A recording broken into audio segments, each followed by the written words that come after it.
had happen. But how does it change your way of approaching things, knowing that you might now be top of the depth chart at left wing? Yeah, obviously what happened to Val is devastating. We are with her all the way, sending her positive vibes. Hopefully everything is going well on her end.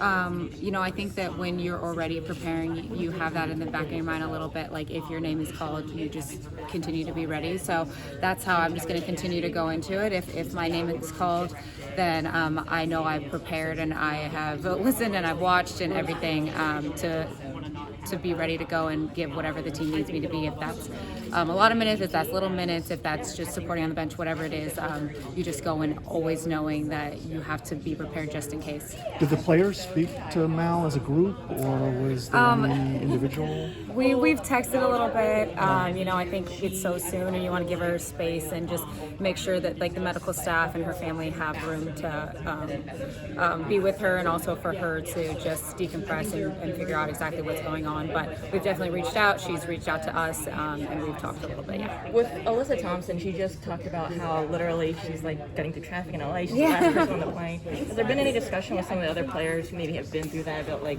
all right, you had to merge onto the freeway at 100 miles per hour. Yeah. This is how you can just kind of chill and not be too.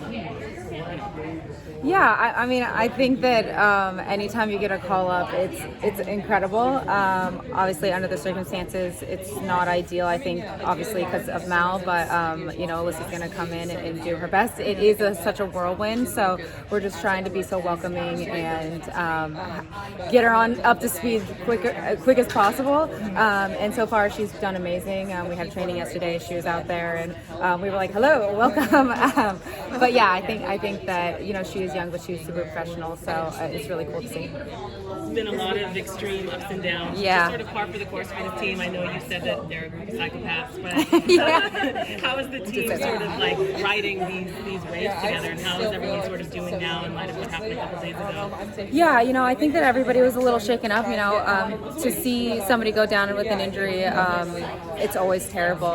Usually when it happens, it's in a club team. It's not necessarily in the national team. So to be around, it was a little, everybody shaken up. But I think the way we rallied around each other and were able to get back on the same page, but as well as like support Mal, I think that the group did really well at that. It is a bunch of ups and downs, and I think that's what you're going to see during a World Cup and a major tournament as well. So if we can ride these waves now in preparation for that, I think it will make us better on in the future.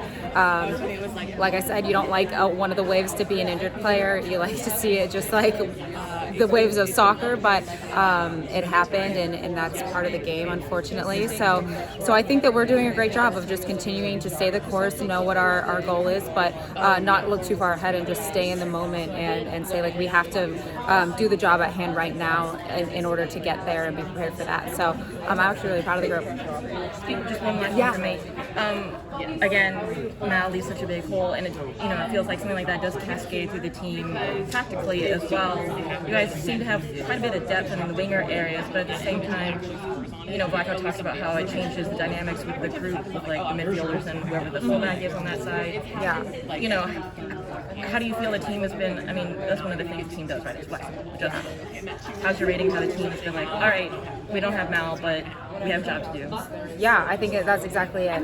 We don't have Mal right now, but we have a job to do. I think that in this past year, you've seen a lot of players go down with injury, and I think that we've been able to adapt over the past year, and I think that that's what the team's going to continue to do, is continue to adapt. And